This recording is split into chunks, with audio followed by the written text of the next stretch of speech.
Hello. Welcome to day 24 of 99 Days of Deeper Embodiment.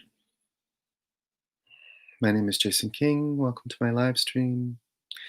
Um, and we're going to wait. We're going to wait a bit here to see who joins as I just feel into the space, tune into what wants to be spoken about today. I don't have any ideas about it. Whatever wants to be spoken about, I just feel very deeply with presence here what wants to be spoken about related to this container, this topic which a container is created around. So, a creator is an intentional space using time. Time contains the intention being the topic that I'm speaking about.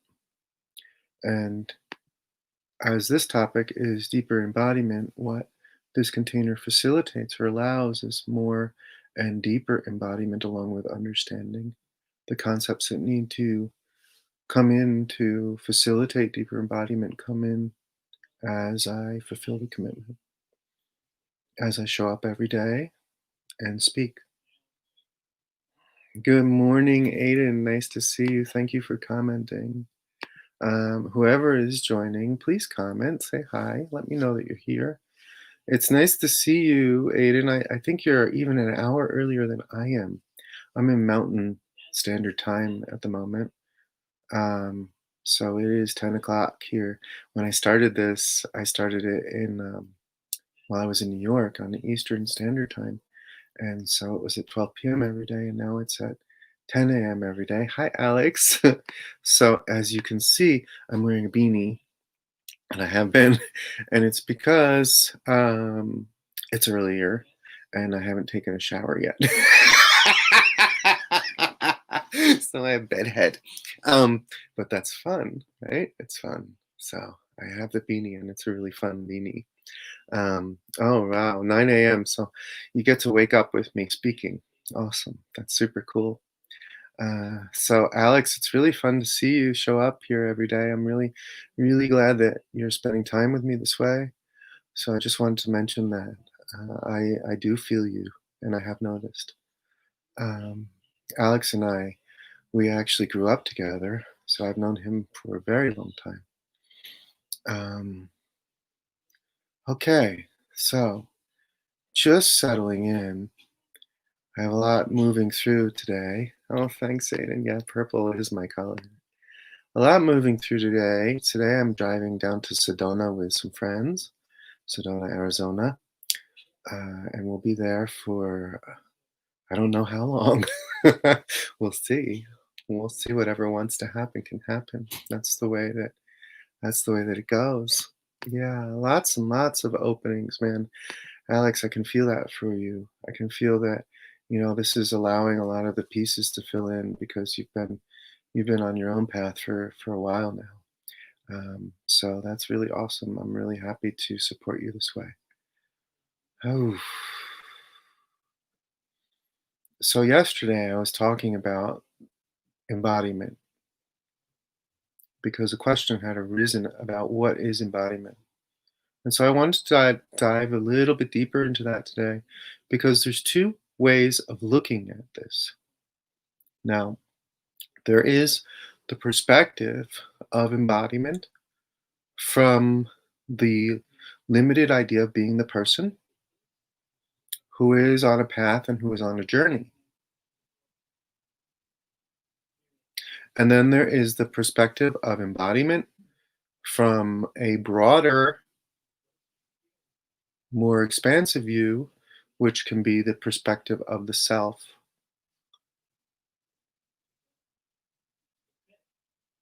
And so at a certain point, it becomes efficient to recognize both perspectives.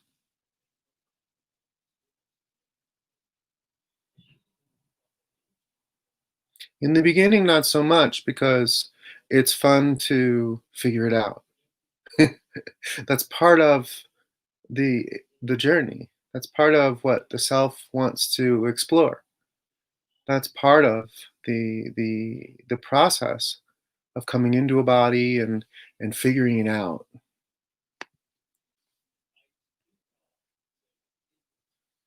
not knowing anything at all. Like, I'm here. What is this about? How do I get through this? And then stumbling through it. And so we can liken that to starting a video game. And when you start the video game, initially you might not have the map. So you haven't opened the map yet. And so you're just like hunting around. And you're like, okay, well, what is this village? What is this town? I don't know what this is. Let me figure it out. Let me talk to some people over here. Let me talk to some people over there. Maybe go on a quest or two. Maybe kill some dragons. And then you start to level up a bit, gain some points, and then the map opens. You might get your soul map, and then you start filling in the coins or the gems on your soul map, and then you have a better lay of the land. You have a better understanding of the game. You have a better visibility of what it is that you are here to do and why you're doing it.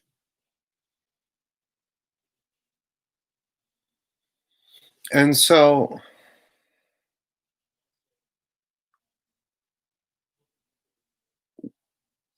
there are two ways to see embodiment, two very distinct ways of looking at it. One is from a non dual perspective, from the perspective of the self being oneness, the self being all it is. And the other is dropping into the imagination of being a human being, of being a human being on a journey, and wholly identifying with that, being totally in the game. Oh my God, I am this human being. This is what's happening to me. This is the game that I'm playing, and I'm really serious about it. It's really happening to me.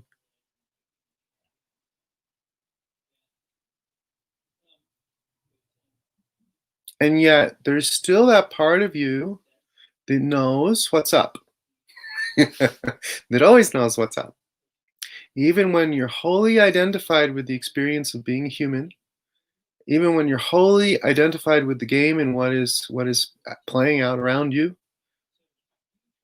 there's still that part of you that knows what's up, that knows that it's all you, and that there's never any danger, there's never anything to worry about, there's never anything to fear. Hmm. I'm hearing my friend talking on the phone outside the room. So if that comes into the broadcast today, allow it to be there. It's just the self, you see. So I'm bringing this understanding in because it's efficient. It's efficient to have this seeing that it's all the self doing itself. And so having the seeing brings a lightness to everything.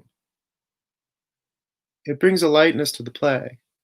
It brings a lightness to everything that's arising. It brings a lightness around every idea. So every idea that arises, every idea that comes up, we can just let go of. It's all the self playing. I can just enjoy that too, you see. So this is why there's a pull towards self realization. This is why self realization is spoken about, and why self realization is actually something that arises at a certain point within embodiment, within the path. And it almost arises naturally because once you're embodied to a certain point, you just can't not be self realized. You just can't not see that there's a lot more to it. There's a lot more to it in the sense that it becomes really apparent that it's all your mind.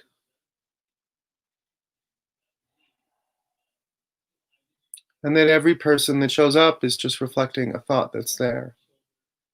Every situation that shows up is just reflecting a thought that's there. Every situation that arises is just an opportunity to play, and we can pick up the thought, and we can move with the thought, and it creates a whole reality around us.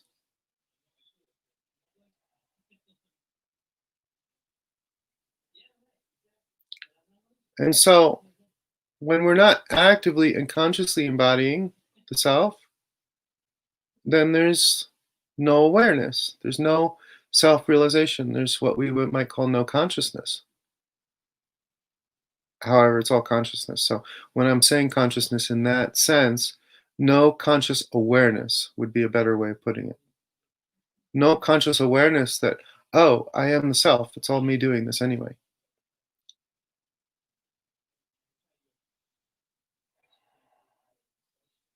So that would be what we considered, what often is considered unawakened. Which is a fun word, and the mind can get a hold of that one and create a whole story around it, and then create another ego around it, and there's the awakened and the unawakened, and then you can start walking around and be like, oh well, I'm awakened and they're not awakened, and that can be a whole nother fun exploration to have. And then we drop that one too, and when we drop that, then it just becomes apparent that that was all me too, imagining that there was an awakening, imagining that there was awakened and unawakened,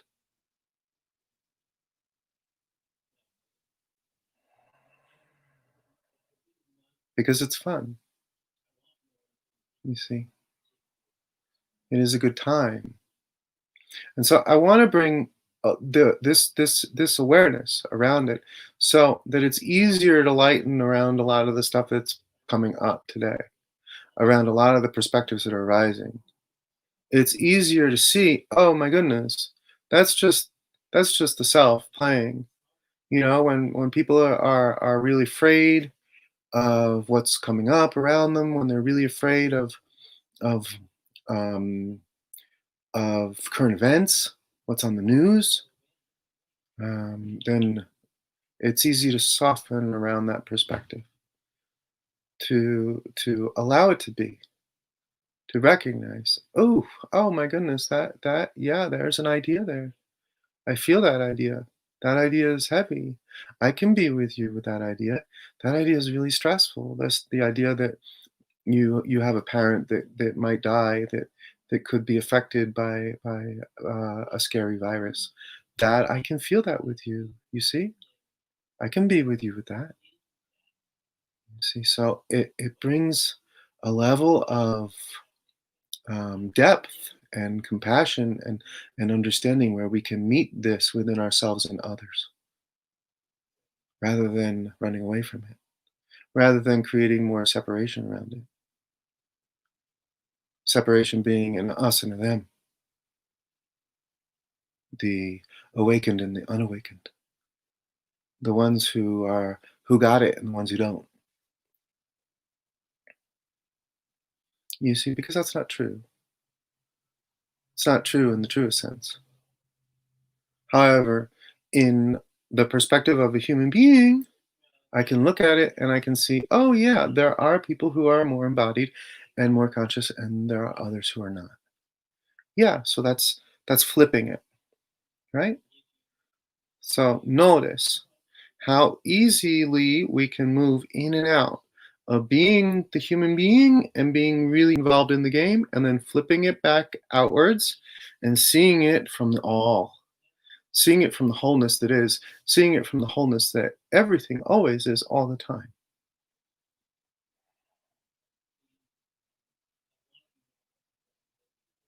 And so when I'm seeing it from the perspective of the human being that's embodying, that perspective can be felt within the body. So the more keyed in I am into feeling where I'm seeing from in the body and where I'm embodying, the more I can get attuned into different ideas that are arising because of where I'm seeing from, what my lens is. So if you're into spiritual concepts, then you might be able to recognize that, oh, I'm actually embodying in this chakra, or I'm embodying in this chakra based on the ideas and the experiences that are arising for you. And that would be the lens that you're seeing your world from.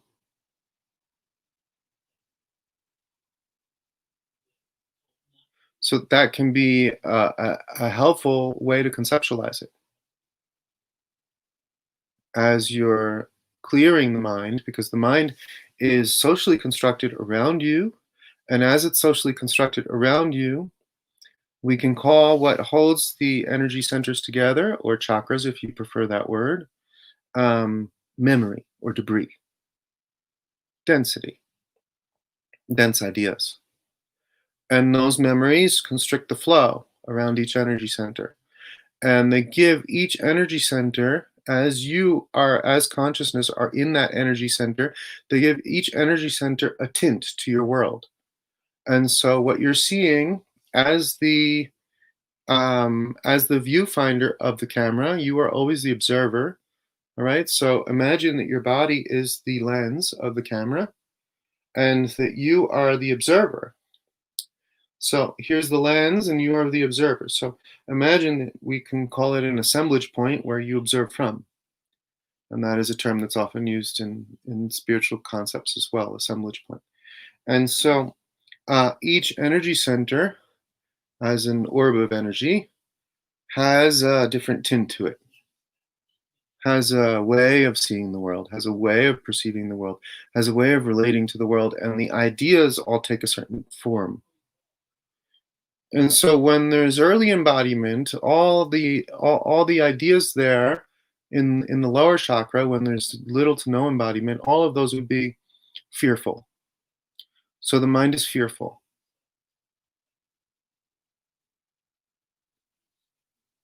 And this takes the form of not feeling rooted, not feeling supported, not feeling as if there's a here-ness in the world, a stability in the world, a stability in your universe, a stability a sovereign, as a sovereign creator of your world. And so everything that comes up is met with a reaction, and it's a fearful reaction. And so this in a being indicates that they are what I might describe as playing as spirit that has not begun to embody, that has not begun to open up, to flower within the body. So everyone who is running around very fearful in their world, very fearful in their environment, they have no stability, no grounding. There's a lot of reactive behavior. This is a spirit who has not begun to embody consciously yet, or even unconsciously, because initially embodiment is something that just spontaneously begins to arise and it's unconscious. At least that's my view of it. And so later on, as there's more spirit embodied in the body, it becomes more conscious.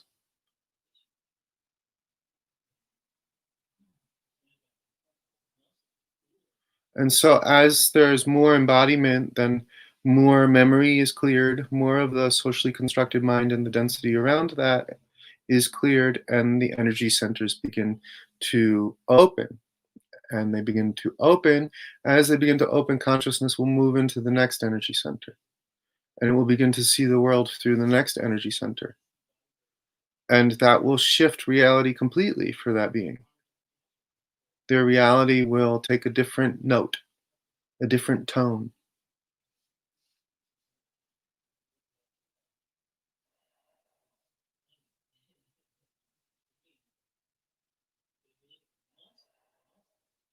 And so at a certain point, it becomes more efficient to recognize that even though the body and the mind are moving through this process of embodying spirit, of embodying the wholeness that is always, what I am is also always spirit and is unaffected by the body and unaffected by thought and unaffected by mind in the slightest.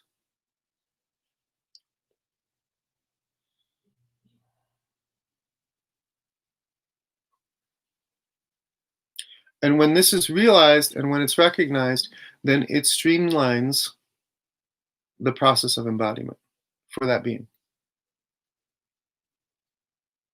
Because at that point, there's no opportunity to get lost. It's like getting the map. You now have the map.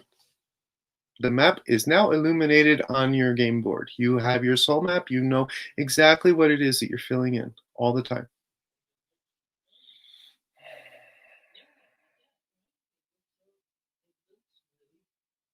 And as you can see that you are spirit embodying within a body, and that there is a soul map, and that having that soul map available allows you to relax into the explorations that that body, that particular mind body needs, that consciousness needs in order to continue embodying. Now, embodiment is a collective process, it's not an individual process. And it's collective in the sense that as we're pulling in all of the pieces of ourself, then what we pull in as well um, is people, others, to have explorations with as we feel through that together, as we feel through what those pieces are together. And so within a planetary collective, it's quite impossible to fully embody without having collective exploration. One can choose to drop the body and go straight back to source, go straight back to the absolute. That is an option at a certain point within embodiment because it gets seen, oh my goodness, I am always source. That's what I am. There's no confusion there. And so when that is seen fully and clearly and completely, it also gets seen how much there is to embody. And on this particular planet, there's a lot. And why is there a lot? And you can feel that there's a lot. Because a planetary collective is one whole. It is one whole organism. There is no separation at all. That is completely illusory. And so we can feel that there is a lot to embody because we can recognize ourself in everyone else and how much negativity, how much ideas of separation, how much anger, how much hatred is moving others. And so we can feel that. It's very easy to feel.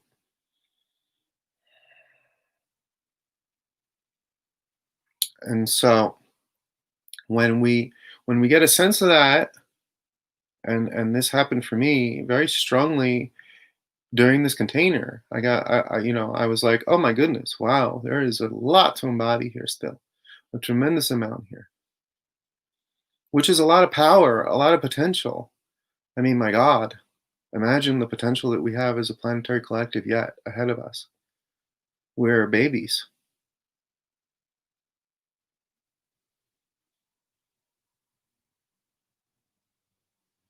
So recognizing that potential is a lot of fun.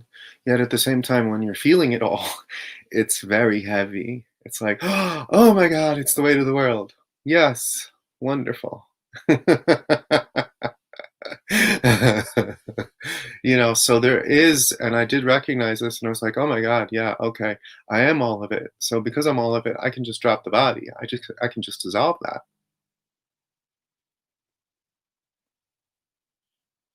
I don't have to continue. I can leave the game. And that is always an option. There's always the option to do that.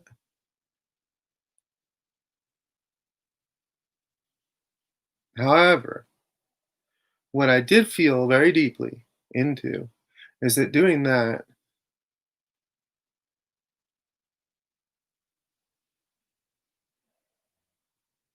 is boring.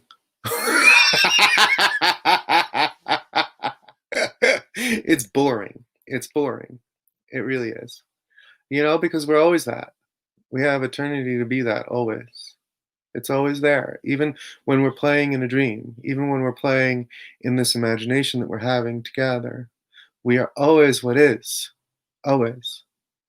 We are always that which is observing. We are always spirit.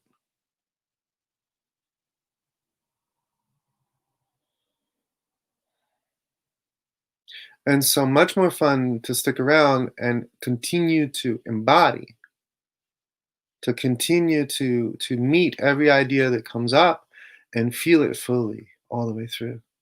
And so what is coming up right now is a tremendous amount of collective grief. If anyone who is even somewhat embodied at this point can recognize that. It doesn't matter how embodied you are, it doesn't matter where you're at in your path. Anyone who is even somewhat aware, has any awareness at all, can feel the collective grief. It is immense. It is very, very huge. And yet all of that collective grief is an opportunity. There's a huge amount of power there, a tremendous amount of energy that as a collective we have been um, using to empower ideas that give us a very distinct exploration, very distinct pattern of explorations. And now that we are meeting it and dissolving it, then we're opening up potentials for different types of explorations, more playful explorations, more expansive explorations. Yet in doing that and in feeling that collective grief together, there is a saying goodbye to the world that we knew,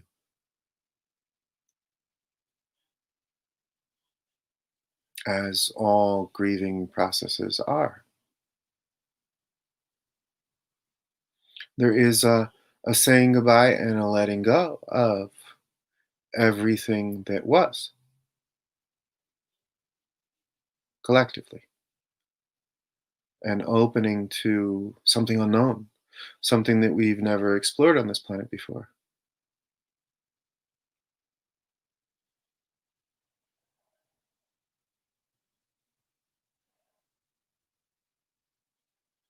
And so, even with an excitement around the new and excitement around the unknown, there is still the collective grief to feel through.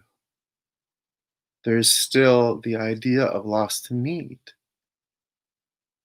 and to be fully present with. And that is embodiment, to be with it fully, not push it away, not ignore it, not pretend it's not there, not put on a happy smiley face when that's not truly what I'm feeling,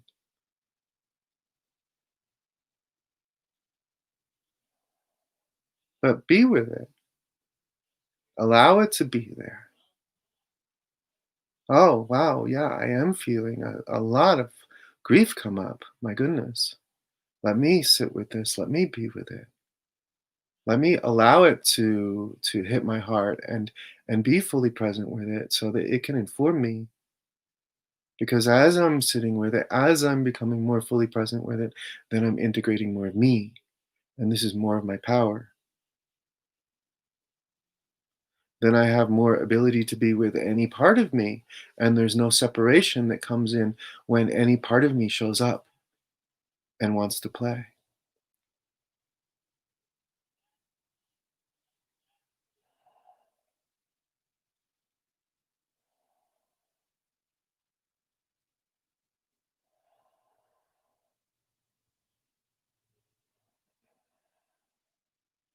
Because what is it that creates separation other than ideas that we're not willing to meet in the moment? Ideas that we're not willing to feel fully in the moment. They create the sensation that there is something there. There is someone else there. There is something else there that isn't me. And if I can meet those ideas fully in the moment and feel them all the way through, then it dissolves. And then what I feel is that there is no separation between me and you. We are one. And that is at a felt sense. So all the ideas that show up that say that you and I are different, you and I are separate, if I can meet them in the moment and feel them all the way through, then that dissolves. And sometimes it can be easier if two people meet together and there's ideas that are in between us, if we can redirect our focus and say, oh, yeah, there are ideas here. Let's feel them together. Let's sit and feel them before we move any further at all. Before we go further, let's meet what's here so that we can come from a clear place where we recognize each other in each other.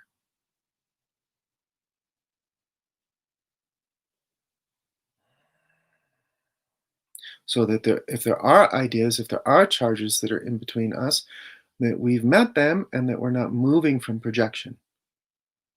We're moving from wholeness. We're moving from a clear place of understanding, of seeing that I am you and I hold you as me. I meet you as me. Truthfully, a true, true, true meeting of you as me. Not just words, not just spiritual ideas, but a true meeting of you as me is to allow all of those ideas that say that we are something separate to be met fully and dissolved in the moment so that we can actually be here in this space as one, even with separate bodies.